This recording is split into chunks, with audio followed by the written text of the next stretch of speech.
The night the lake spoke, I was already awake. It had been like that for 3 years, a restlessness that no amount of council business or patrol duty could quiet, a feeling that something vast and old was waiting just below the surface of every hour, patient in a way I had never been. I stood at the high window of the Deepmere Tower and watched the water. It was past the second bell, the moon hanging low, and the lake was flat and black and enormous, 2 miles of cold from the near shore to the far, and beneath it, something that my court had spent 11 years pretending was merely an old story told to frighten children. The thing in the Deepmere was not a story. I had seen it myself. I had been 19 when it first surfaced. My father had sent a royal herald by skiff to carry the Feast of Binding invitations to the western settlements, and the lake had simply opened and taken the skiff, the herald, the 2 oarsmen, the carved cedar box of scrolls, all of it in the space of a single caught breath.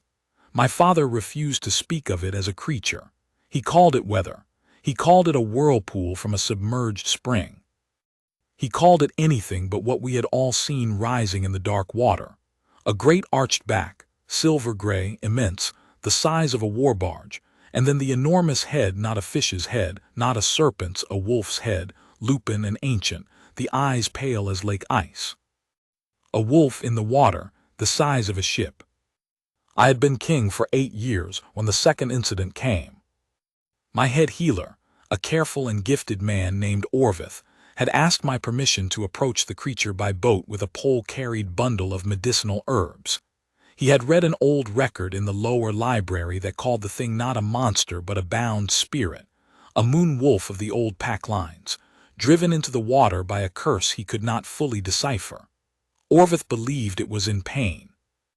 He believed, with the quiet stubbornness of a man who has studied something for a very long time, that the right hands could calm it. I had not wanted to give him permission. I had stood in this same tower and looked out at the same black water and felt the same unease I always felt when the Deepmere came into the conversation. Not fear, exactly, but a deep reluctance, as if something in me understood that whatever lived down there was not simply mine to manage. I gave him permission anyway because Orvith asked, and because the lake was strangling the pack's eastern trade route, and because I was a king and kings solve problems. They found the boat 3 days later, drifting empty near the far shore. Orvith's medicine satchel was still in it. That was 2 years ago. I had not sent anyone since. So when my first scout, Havard, came to me in the 4th week of the autumn season with news that a healer had arrived at the Varenmere gate asking to see the creature, not the king, not the hall, the creature, I should have said no immediately. I should have sent a polite word to the gate that the matter was closed and the woman should turn back to wherever she had come from. Instead, I went to the gate myself. I did not know why. Even now, looking back at that evening, the cold coming off the lake, the smell of pine and wood smoke, the gate torches throwing orange light across the packed earth courtyard, I cannot explain the pull.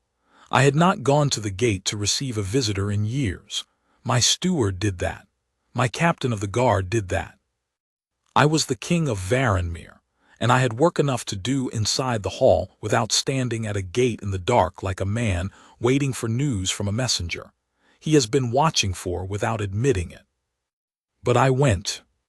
She was standing just inside the courtyard, and she was arguing with my gate captain. Not rudely, I want to be clear about that because it matters, and because the way people argue tells you everything about them. She was not raising her voice. She was not waving her hands. She was standing very still, a worn leather traveling pack on one shoulder and a long-handled canvas satchel beside her feet, and she was speaking to my gate captain in the tone of someone who has been patient for a long time and intends to remain so for as long as patience is useful and not a day longer. She was perhaps 25, with a slight frame and dark hair wound simply at the back of her neck, and she wore a traveling healer's cloak, good wool, mended at one cuff, and boots that had seen considerable road.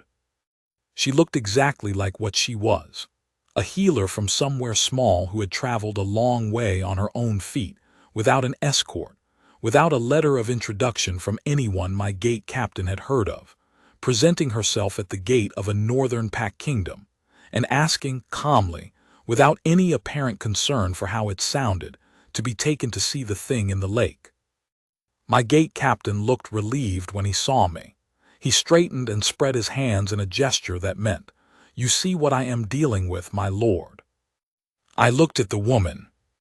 She looked at me, and there was a brief pause in which neither of us spoke, and in that pause I felt something that I have never found the right word for. Not recognition, exactly. Not attraction, though she was quietly lovely in the way of someone who has never thought much about it. Something older than both of those things. Something warm behind the sternum, like an ember I had not known was still there catching a breath of air. And for half a second I had the strangest certainty that I already knew her name, that it was there in my chest waiting, that I had been carrying it around without knowing it. Then it passed, and I was a king standing at a gate, and she was a stranger with a traveling pack, and I asked her what her business was. Her name was Saren. She was a healer from the marshlands south of the Greenfin border, a region my court considered, without particular malice but without much respect, a backwater. She had no pack affiliation. She had learned her craft from her grandmother and 3 years of study at a border healing house, which my court physician Brandick would later describe as essentially a collection of folk cures and root tinctures, not real medicine. She had heard about the Deepmere creature from a merchant who passed through the southern market in early summer.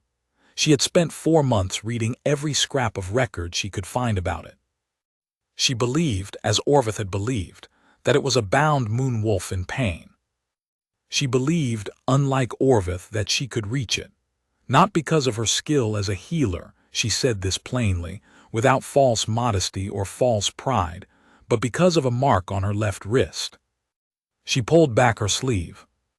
The mark was old. It was pale silver-white, faded to nearly nothing, a crescent-hand wave pattern that I knew from the lower library's oldest records, the seal of the Deepmere Compact, the oath mark given to the line of women who had served as keepers of the moonwolf in the old pack age, before the creature was driven into the water by a rival bloodline's curse 300 years ago. The last known keeper had died without heir. The compact had been declared extinct. I looked at the mark on her wrist. I looked at her face. She held my gaze steadily. I said, "Come inside." My court's opinion of Saren was formed within the first hour, and did not improve. Brandick, my head physician, a broad, well-fed man who wore his learning like armor, took one look at her satchel of dried herbs and river clay vials, and made a sound that was not quite a laugh and not quite a sigh, but occupied the unpleasant territory between them. The council's first elder, Lord Caston, asked her twice what family she was from, and received twice the same answer. No pack family, no house name, a healer's grandmother and a boarder school, and pursed his lips the second time as if she had said something offensive. She was offered no guest chamber. I found out later that Brandick had told the chamberlain that the southern healer could lodge in the stable loft for the night, as she would surely be sent back in the morning, and there was no point in opening a good room. When I found out, I put a stop to it and gave her the east wing's second chamber, but I found out too late. She had already spent one night in the loft, had said nothing about it, and when I apologized she looked faintly puzzled, as if the inconvenience had genuinely not bothered her. That was the first thing I noticed about her. She did not spend energy being offended. The court's small cruelties landed on her like rain on stone. She was aware of them. She was not deceived by them, but she did not collect them, did not carry them around and nurse them. She simply moved through each room as if she had a specific task in it, and the task was the only thing that mattered. The second thing I noticed was that every wolf in the hold had found reasons to be near her. By the second morning, 3 of my scouting pack's youngest wolves had taken to sleeping in the corridor outside the east wing. By the third day, the 2 great gray wolves that kept the north yard, older animals, not given to friendliness, were following her between the hall and the herbery at a respectful distance, heads lowered, ears soft. My own wolf, Var, who had not shown warmth to a stranger since the first cold year of my reign, pressed his great silver head against her knee at the evening meal, and stayed there for the better part of an hour. I sat at the head of the table and watched it happen and felt that ember again, warmer, not quite an ember anymore. The council noticed too, and it made them uneasy in a way they could not articulate without sounding foolish. Caston remarked stiffly that the southern marshes were known for producing women who had learned to handle animals, some low-pack trick, probably a scent or a sound, and that it was nothing to read significance into. Brandick agreed loudly. The two of them spent a great deal of the next few days agreeing loudly about a great many things, which I had noticed was what my council did when they were trying to reassure themselves. I was not reassured. I was not frightened either. What I felt was something closer to recognition, not of Saren herself, though she was becoming more herself to me every hour, but of the situation. A feeling that this was how it was supposed to go, that the lake had been waiting for exactly this. She asked to see the Deepmere on her second morning. I took her myself. We stood at the long pier that stretched 30 feet over the water, and she was quiet for a long time looking out. The Deepmere in autumn morning light is a remarkable thing, vast and still, with a silver-gray quality to it that suggests depth rather than distance, as if you are looking not across a surface but down into something very old. The far shore was barely visible, a dark line of pine. She said, "How long has it been in pain?" I said, 300 years, if the old records are right. She said nothing to that, but she reached up and pressed the back of her left wrist, the mark, against her collarbone, a quiet, private gesture I did not think she knew she was making. I said, "You understand that 2 healers have already tried to approach it. One came back without his boat." She said, "I know." I said, "I cannot protect you once you are on the water." She turned then and looked at me, and there was something in her face that I was not used to seeing directed at me, not boldness, not defiance, but a kind of straightforward trust, as if she had already decided that I was someone who would tell her the truth and was responding to that decision. She said, "I am not asking you to." That was the night I stopped sleeping. Not from worry, exactly, or not only from worry, from a feeling I had no practice naming. She was in the east wing and I was in the tower, and there were 2 floors and a cold corridor between us, and I lay awake listening to the lake and thinking about the way she had pressed her wrist against her collarbone, and said, "I am not asking you to." And somewhere in the listening and the thinking I understood that the ember was no longer behind my sternum. It had moved. It was in my throat, in my hands, in the unreasonable awareness that there was a specific woman somewhere in this hold, and the hold itself was different because of where she was in it. I had not felt that in 8 years of being king. I had, truthfully, stopped expecting to feel it. I spent the day doing the work of a king, 3 council sessions, a land dispute arbitration from the North Valley, a long conversation with my harbor master about the trade blockage the lake creature had imposed on the Eastern Passage and whether it could finally be resolved. Ordinarily, I had full attention for all of it. That day I had attention for perhaps 3/4 of it, and the remaining quarter was occupied by the awareness that Saren was in the hold's lower herbery with the 3 young pack healers, reorganizing the medicinal stores, and I knew this only because Havard had mentioned it in passing, and I had filed it away with a precision that was disproportionate to the information. I did not go to the herbery. I was the king. I had a land dispute to arbitrate. But I met her at the evening meal in the hall, and she sat 3 seats down from me in the guest's position, and I watched her talk to the young archer Marin on her left. An easy, warm conversation about the marsh herbs Saren had brought north with her, which Marin had never seen and wanted to know about, and I found myself very specifically not looking at her, and in doing so looking at her continuously. Var settled at her feet under the table. I had not told him to, he simply went. Brandick, across the table, had the expression of a man who is cataloging evidence. He looked at Var, then at Saren, then at me, and then at the middle distance, in the way of someone doing arithmetic that is coming out to an answer he had not expected and is not certain he likes. I said mildly, "Is there something you wanted to say, Brandick?" He said, carefully, "Only that the Southern healer's approach to the creature has not yet been tested, my lord, and we should not build expectations before the attempt." I said, "You are correct, we should not." I looked at my plate. "We should, however, avoid discouraging the attempt before it has been made." There was a brief silence. Brandick said nothing more. Marin, who had caught the edge of the exchange and was young enough to be entertained by it, went back to asking Saren about the marsh herbs with increased enthusiasm.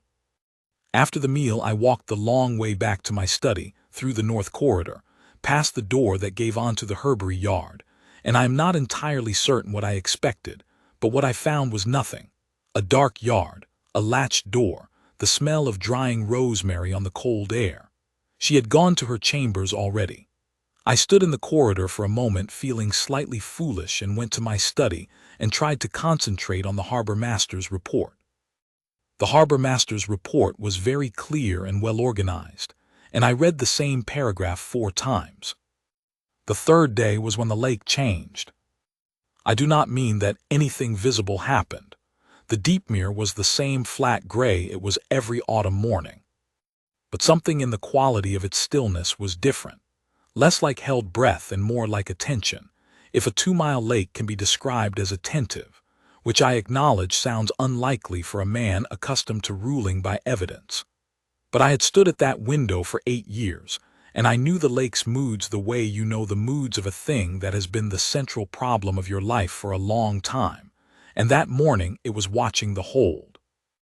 I mentioned it to Havard, who was a practical man, and received the information with the equanimity of someone who has served the Deepmere hold long enough to accept that some things cannot be fully rationalized. He said, "She's been sitting at the pier again this morning, my lord." "Since before dawn."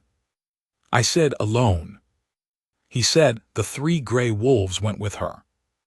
I went to the pier. She did not hear me coming, or she did not turn when I came, which may have been a different thing. She was sitting as I had found her the morning before, at the edge of the planking, but this time she had no satchel open beside her.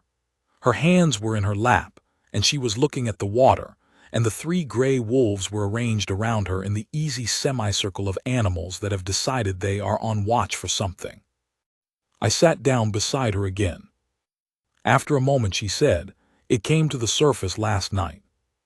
I said, "I know, I saw it from the tower." She said, "It surfaced 3 times. Each time a little closer to the pier." I said, "It knows you're here." She said, "Yes," a pause. "It has been alone for a very long time. I think it is careful. I think it doesn't quite believe yet that." She stopped. She tried again. "When you have been in pain for long enough, you begin to protect the hope that it might end. You don't reach for the thing that might end it, not immediately. Because if you reach and it isn't real, the hope is gone and the pain is still there, and that is the worst possible outcome." I said nothing for a moment. The lake was gray and still and vast, and the cold came off it in slow waves. I said, "How do you know that?" She said quietly, "I spent a long time in a border healing house where most of the people who came to us were hoping for something specific and had learned not to hope for it too loudly." She turned her wrist over in her lap, and the mark caught what little morning light there was. "You learn to recognize the shape of careful hope." I looked at the mark. I looked at her face, the composed and careful honesty of it. I thought about careful hope and what it felt like from the inside, and I thought about 8 years of a tower window, and I thought that perhaps I was not entirely unlike the creature in the lake. Patient, guarded, the hope of a specific thing protected behind the ribs where it could not be disappointed. I said, "When do you want to go out?" She said, "Tomorrow, if the water is calm." I said, "I'll go with you." She looked at me then, and the question was in her face, not resistance, genuine question. Why? She had not asked it aloud yet, but she would, I could see it forming. I said before she could ask, because the alternative is standing on that bank watching you go out alone on the Deepmere, and I would find that difficult to do. She considered me for a moment. Then she said, all right. We sat there until the sun was properly up, and the lake had gone from gray to a pale winter silver, and the wolves had arranged themselves along the pier, planking in a drowsy line, and Havard came to find me at the second bell, with the sensible expression of a man who has found his king sitting on a cold pier for an unreasonable amount of time, and has decided to say nothing about it. In the morning I called Havard, and told him to have the long skiff made ready for one passenger by midday. Then I called Brandick to my study, and told him that the southern healer would be making her approach to the Deepmere creature that afternoon, and that his opinion of her qualifications was henceforth irrelevant, and that if I heard of him expressing it again to the chamberlain or to anyone else in this hall, he would have cause to regret it. Brandick went very still. He said, carefully, that he had only meant to ensure that proper healing protocols were followed, that no one in this hall had intended any discourtesy. I said, I know exactly what was intended. See that it doesn't happen again. He bowed and left, and I sat for a moment with the silence of the study and the sound of the lake through the high window, and I acknowledged something to myself that I had been skirting around for 3 days. I did not want her to get on that boat. I did not want her to get anywhere near the water's edge. The want was enormous and specific, and had nothing to do with the creature and everything to do with the fact that she was Saren, from the southern marshes, with a mended cuff on her cloak and wolves sleeping outside her door, and I had no idea what I was going to do about any of it. She was ready before the skiff was. I found her at the pier again, sitting on the planking with her legs over the edge and her satchel open beside her, going through her supplies with a methodical focus that I recognized. It was the same focus she brought to everything, that quality of being exactly where she was and nowhere else. She had laid out a set of small jars in a line, 3 dark ones, 2 clear, one that held something that looked like powdered moonstone. She had a length of pale linen folded beside them, and a small copper bowl, and her hands were very steady. I sat down beside her, not across from her, not at a distance beside her, which was not something I ordinarily did with anyone on my own pier. She did not seem surprised. She said, without looking up from the jars, the moonstone preparation is the most important one. If it works the way I think it will, the creature will recognize the scent of it from the old compact ceremonies. It is in the records, very faint, but it is there. It would have been used by the keepers in the old days to announce their approach. A kind of introduction. I said, and if it doesn't recognize the scent? She said, then I will have to find another way. I said, and if there isn't another way? She was quiet for a moment. Then she said, 300 years is a very long time to be in pain.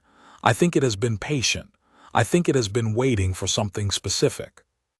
I don't think it has been trying to destroy things. I think it has been trying to be heard. She looked up then, finally, and met my eyes. It overturned the boats because it wanted something, not because it is a monster. The records say that the bound moon wolves sometimes forget, over centuries, the difference between reaching and striking. They lose the fine motion, but the waiting doesn't go away. I looked at her. The morning light on the water behind her was cold and clear, and she was wholly serious, with no performance in it, and the ember no longer an ember, something brighter now, something I would not let myself name in daylight on a pier, was warm and undeniable between my ribs. I said, then we'll go together. She blinked. It was the only surprised thing I had seen her do. She said, you don't need to. I said, I know I don't need to. She looked at me for a long moment. Then she turned back to her jars, and after a moment I saw the corner of her mouth move, not a smile exactly, but the near relation of one, and she said, all right, and went on with her preparations, and I sat beside her and watched the lake. We pushed off from the pier at midday. I rowed. She sat in the bow, facing me, her satchel between her feet and her hands loose in her lap, watching the water.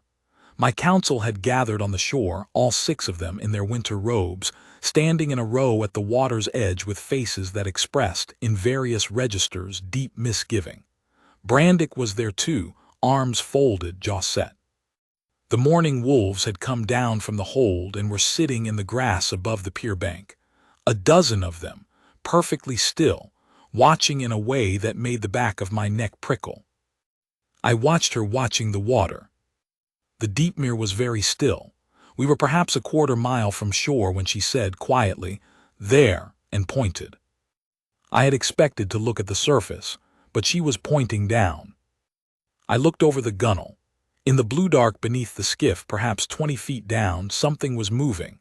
Not quickly, a slow, enormous motion, like a continental shelf adjusting itself, like something vast turning over in a sleep it had been held in too long. I could see the shape of it in the deep water, the arc of a back, silver gray, impossibly large. The head was not visible yet.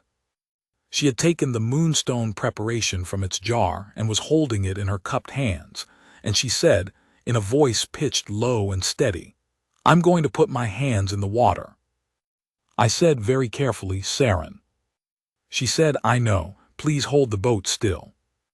She leaned over the side and lowered her hands into the water, the moonstone preparation dissolving in silver threads as the cold lake took it, and she said something, not loudly, not in a language I recognized, something very old and quiet that seemed less like words and more like the shape of a sound, and the water below us went absolutely still.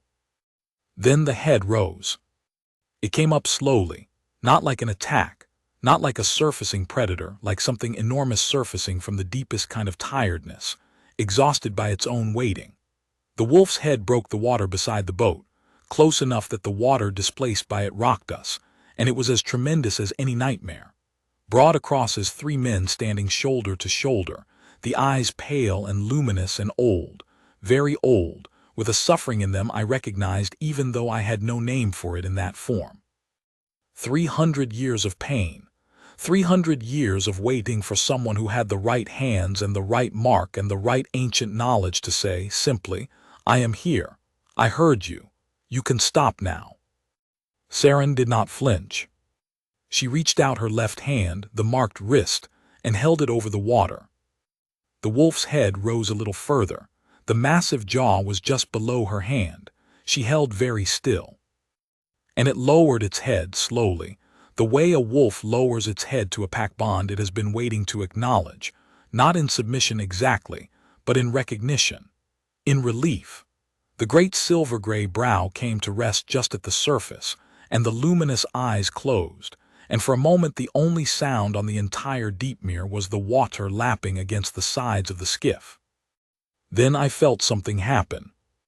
Not in the boat, in me. It was not subtle. I had heard older wolves in the pack speak of the moment the fated mate bond ignited, the old wolves, who had lived long enough to see it happen to others and spoke of it with a reverence that my younger self had found, privately, a little sentimental. They described it as a lock turning over. They described it as a door opening in your chest that you had not known was there. They described it as the certainty of a name you have always known but never said aloud. What I felt was all of those things at once, and underneath all of them, the specific and unmistakable knowledge that the woman 6 feet from me, this woman from the southern marshes with her worn boots and her copper bowl and her old knowledge and her total, unornamented courage, was mine in the oldest sense of the word. Not property, not possession, mine as in, the piece of the world that completes a thing I had not known was incomplete. Mine as in, the reason the lake had been waiting, and the reason I had been standing at the tower window at night for 8 years without knowing what I was watching for, and the reason the ember had been there behind my sternum since before I saw her face, already lit, already knowing. The mark on her wrist, the old compact seal, was glowing. Silver white, warm, brighter than the moonstone preparation had been, and I looked down at my own wrist and saw it beginning there too.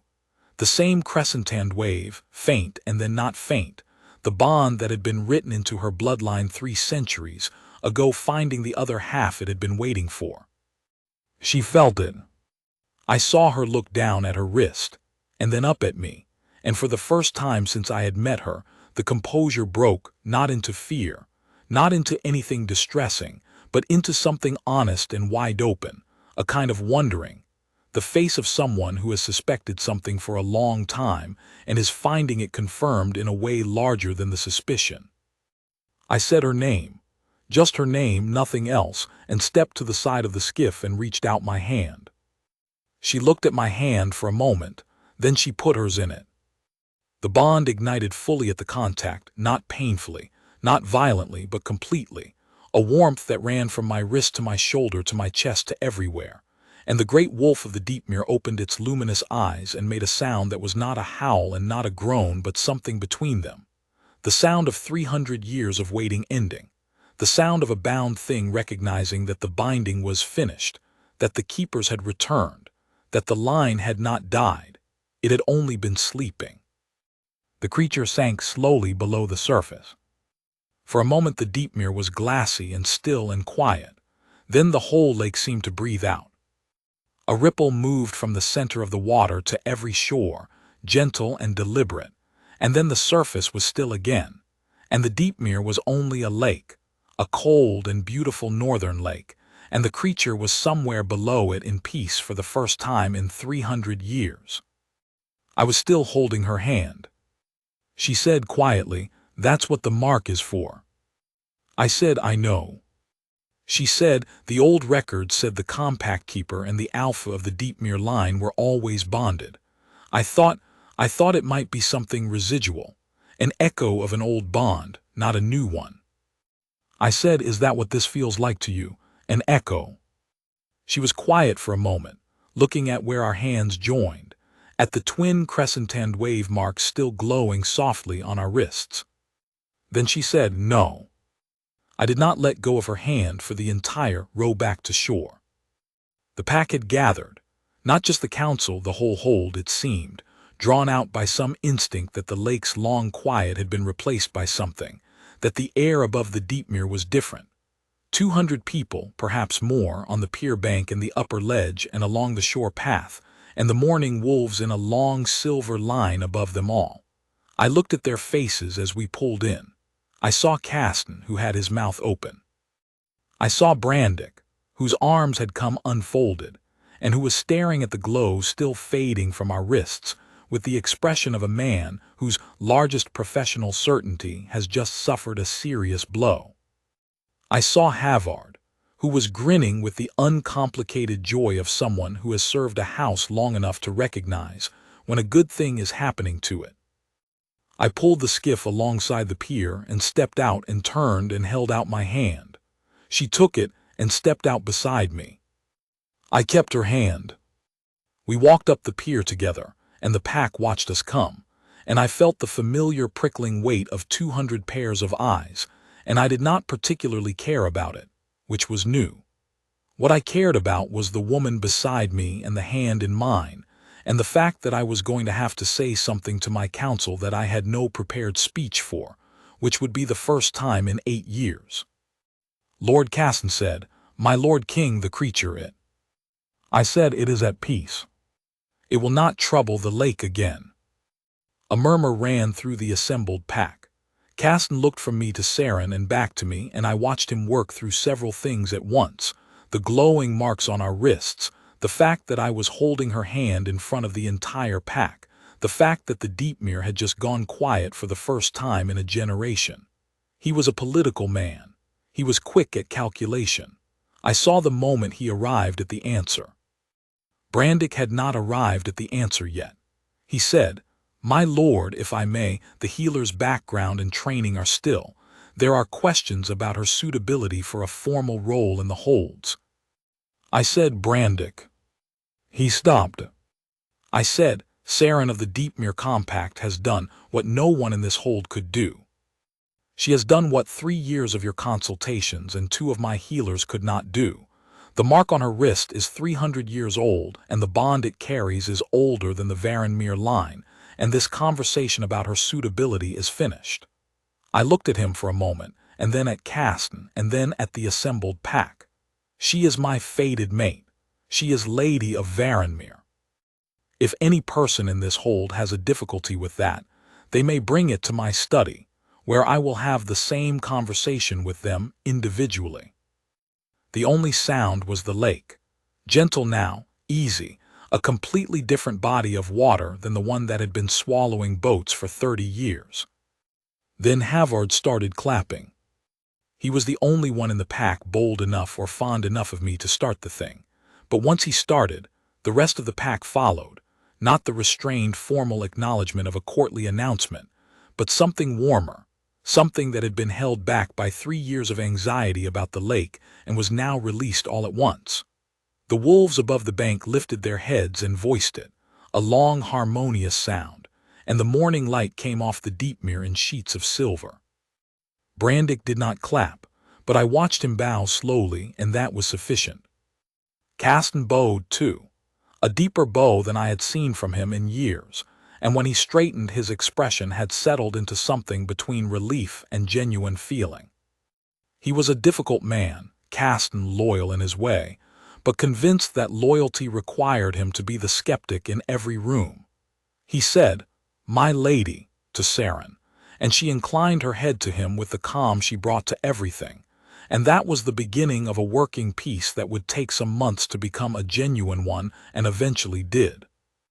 I gave her my cloak on the way back up to the hall.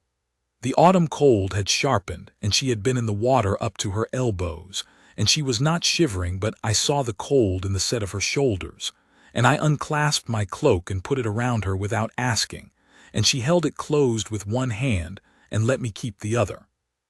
In the hall, with the fire built up and the evening meal being laid, she sat beside me at the high table, not in the traditional guest seat further down beside me, in the place that had not been occupied since before my kingship began, and Var came and put his head in her lap, and she fed him scraps from her plate as if she had always done it, as if there had never been a time when this was not exactly where she was. I watched her do it and thought, all those nights at the tower window, all those years of the unsettled restlessness, the feeling that something vast and old was waiting. I had assumed it was about the lake. I had built my entire understanding of my own unease around the creature in the Deepmere, the unresolved thing, the darkness at the edge of the kingdom's peace. It was not about the lake, or not only about the lake. The creature in the Deepmere had been waiting for her, yes, but I had been waiting for her longer. We talked late that night, after the council had retired and the hall was quiet except for the fire and the wolves sleeping in the corners, and she told me about the southern marshes, the flat, reed-bedded landscape, the way sound carried differently there, the particular quality of winter light on standing water, and I told her about the Deepmere in summer, when the mist came off it in the early morning and the far shore disappeared, and the whole world was just the water and the light. And somewhere in the talking, I understood that I was not telling her about the lake because I thought she would find it interesting. I was telling her because I wanted her to know what was mine, so that she would understand it was now hers as well. She understood. She was quick, not in a showing-off way, in the way of someone who has spent a long time paying close attention to things and has a great deal of stored attention to draw on. She asked questions that went to the exact center of whatever I was describing, and she listened to the answers the way she listened to everything, with the whole of herself. I asked her, eventually, about the mark, how she had come to know what it was. She said her grandmother had told her, in the last winter before the grandmother died. She had showed Saren the mark on her own wrist, faded to near nothing, a ghost of a crescentand wave, and told her the old story of the Deepmere Compact, the keepers, the bound wolf, the curse, the line that was supposed to have died out. Her grandmother had said, the line did not die. It only went south and went quiet and waited. Saren said she had not known what to do with the story for years.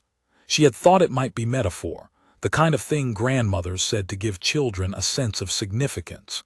She had gone south to the border healing house and learned her trade and been good at it, and tried not to think too much about the mark or what it might mean. Then the merchant had come through the market and spoken of the Deepmere creature, and the story had shifted from metaphor to direction. I said, "Were you afraid when you decided to come?" She considered the question with her usual seriousness.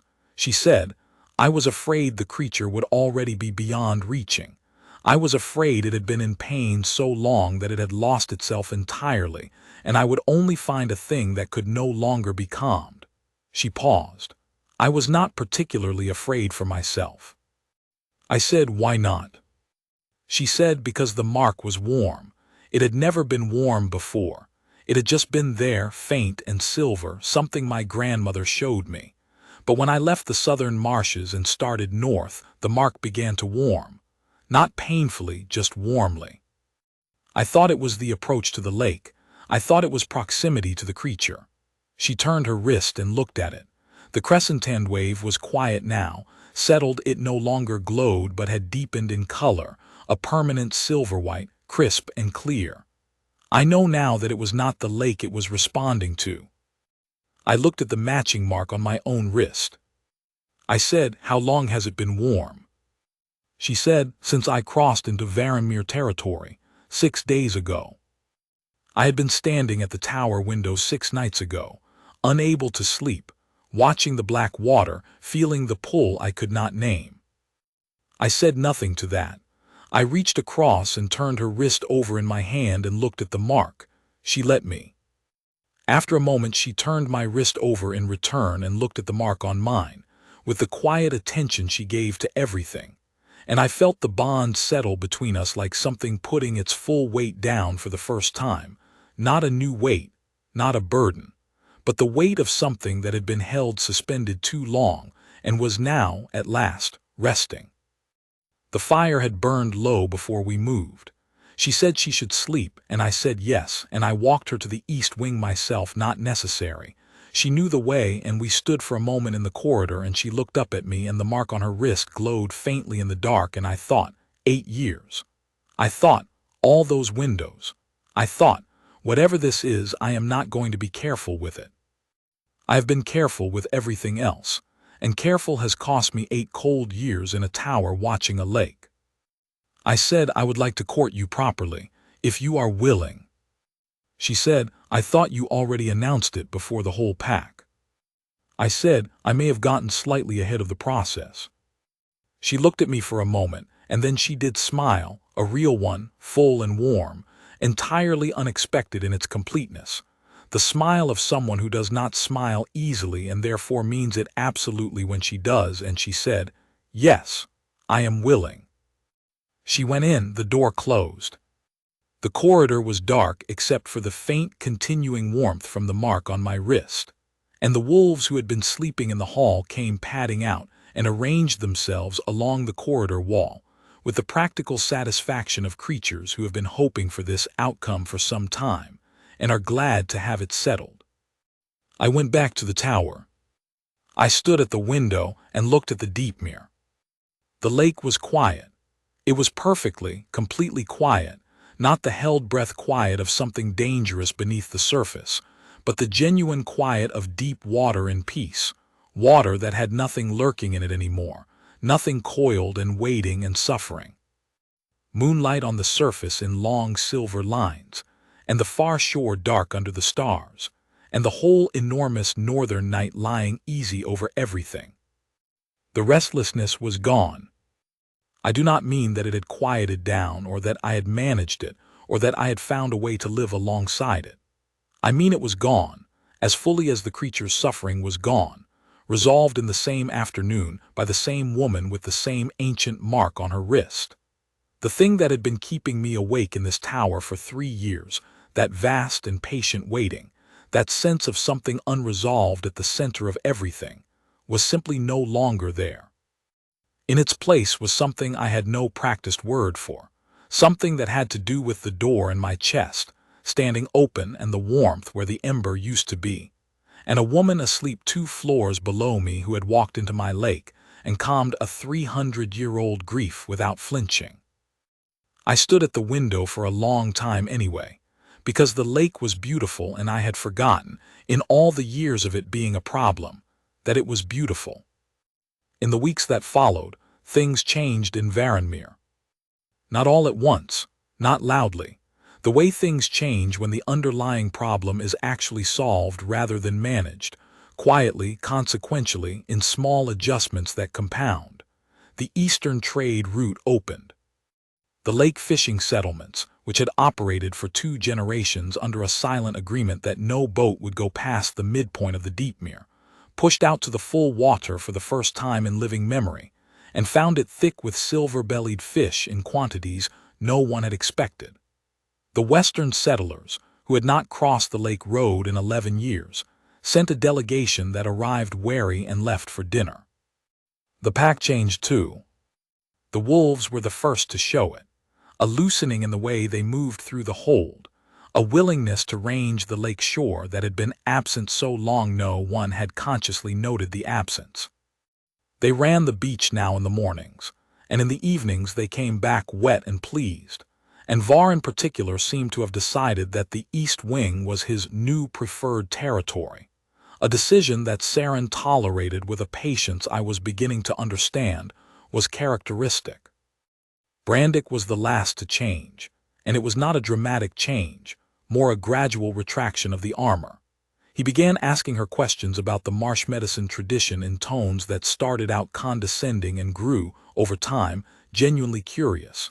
She answered every question without guarding them, without making him earn the answers by first admitting he had been wrong to discount them, which was, I suspected, the precise quality that eventually disarmed him. She did not need him to apologize. She needed only for him to be interested, and interest was something he had in abundance once the armor came off. Caston was easier. Caston had done his calculation at the pier and arrived at the correct answer, and had simply been doing the math on how much he had misjudged the situation. By the end of the first month, he was consulting Saren on the old compact records. She had brought her transcriptions from the border school, careful handwritten copies of everything she had been able to find, and she shared them without reservation, without the territorial guardedness of someone protecting a professional advantage, because she had no interest in professional advantage, only in the information being useful. And by the end of the second month he had begun, diffidently, to call her my lady in a tone that meant it. I watched all of this and felt something I had not felt in a very long time, the particular satisfaction of a kingdom that is settling rather than straining, not peace by suppression, peace by resolution. The problem had been solved. The thing that had been in pain was no longer in pain, and the woman who had solved it was now at the center of the hold's life in the easy, unforced way of someone who fits exactly where she has been placed. She fit. That was the only word for it. She fit in the hold's herbery, where she spent 2 mornings a week reorganizing the medicinal stores with a systematic efficiency that delighted the 3 young pack healers who assisted her, and quietly transformed the whole operation from something adequate into something genuinely good. She fit in the great hall, where she had taken to sitting at the end of the table after evening meals with a record book and a candle, writing up her compact research in a hand that was careful and small and very legible. She fit in the north yard with the wolves, who had long since ceased to treat her arrival as an event, and simply incorporated her into the daily life of the pack as if she had always been there. She fit beside me, and this was the one I was most aware of, the one I was most careful to pay attention to, in the council room, where she attended the Thursday meetings at my invitation, and said little but listened with the total attention that had become one of the ways I recognized her at a distance, and where, on 2 occasions, she had said something quiet at the right moment that redirected the discussion in a way that solved the problem the council had been circling for an hour. She had been a healer.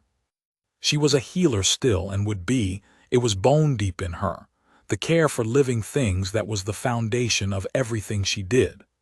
But she was also, I was learning, a person of considerable practical intelligence, and the intelligence had been waiting, the same way the mark had been waiting, for a context large enough to use it in. I was going to give her the largest context I had.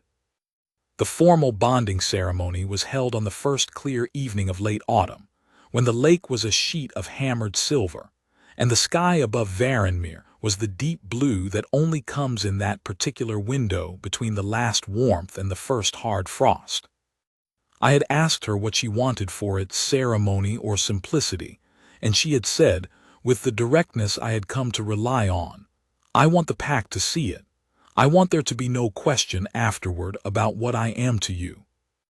So we did it on the great pier, with the whole pack assembled on the bank and along the shore path and on the upper ledge, and the wolves in their silver line above, and the deep mere behind us, quiet and vast, and for the first time in 300 years at peace.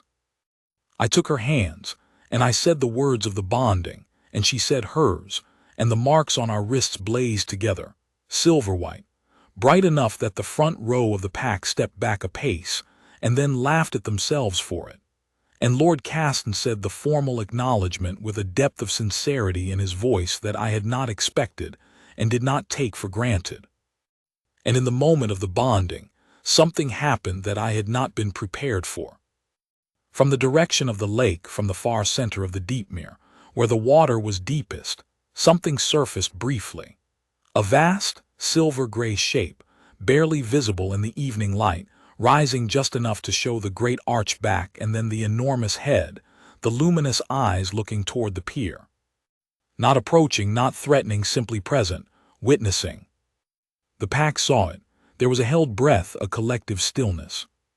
Then the creature sank again, slowly and completely, and the lake closed over where it had been, and the Deepmere was still. The pack exhaled. Then the sound that came from 200 people all releasing the same held breath at the same time became something else, something warmer, something that started at the back and moved forward, a sound that was not quite a cheer and not quite a prayer but had elements of both. Saren was watching the place where the creature had been. When she turned to me, her eyes were bright, not with distress but with the particular feeling of a long task completed, the deep relief of a thing that has been carried to its right ending. She said, quietly so only I could hear, "It wanted to see." I said, 300 years is a long time to wait for a keeper. She said, "Yes." I said, "I know something about long waits." She looked at me, and the warmth in her face was complete and unhidden, and she turned her wrist against mine so the bonded marks rested together. A small gesture, an unremarkable gesture, the kind of thing that two people do when they have decided to be in each other's lives fully and are no longer being careful with the decision, and I covered her hand with mine. The pack settled into the celebratory meal that Havard had organized with tremendous personal satisfaction, and the fire was built up on the bank, and the wolves moved through the crowd, and the Eastern traders who had come for the feast drank with the Western settlers at the same long table for the first time in a generation, and the Deepmere lay behind all of it, silver and still and very deep and finally, fully at rest. I did not go to the tower that night. There was no reason to watch the water any more. What I remember, of all the things I could remember from that autumn, the great wolf surfacing at the bonding, the marks glowing, the pack's sound on the bank, is this. Much later, after the feast had wound down and the hold was quiet, we walked to the end of the long pier together and stood at the edge above the black water, and she put her hand in mine and looked out over the Deepmere and said nothing at all for a while, and the lake was a mirror of stars, and there was no pull, no restlessness, no sense of something unresolved waiting just below every surface. Only the water, and the night, and the woman beside me, who had come from the southern marshes with a worn cuff and a copper bowl and a mark that had been waiting 300 years for its other half, and had walked into my lake without flinching, and had brought peace to a thing that had been in pain since before my great-great-grandfather's time. She is the Lady of Varenmere. She is the keeper of the Deepmere Compact, restored after 3 centuries. She is the reason the Eastern trade runs full, and the lakeshore children play on the beach in the mornings, and the wolves run the full length of the water without hesitation. She is also, and this is the thing I think about when I stand at the window now, not watching for something, simply watching, because the deep mirror is beautiful and I no longer forget it. The reason the restlessness is gone. 8 years of standing at that window. 8 years of watching a dark lake and feeling the pull of something patient and waiting, and not knowing what I was waiting for.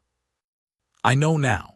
I have always known, in the way that the bond knows things before the mind does, in the warmth behind the sternum, in the name carried without knowing it, in the ember already lit, waiting for her to walk through the gate. She walked through the gate, the lake is at peace, the waiting is over. And the pier at dawn, when the mist comes off the deep mere in slow white rivers and the far shore appears and disappears in the light, is where I find her most mornings, sitting at the edge with her feet over the water, watching, the mark warm and silver on her wrist, already present and entirely at home. That is enough. That is, in truth, more than I had believed was coming to me when I stood at that window alone. It is, as it turns out, everything.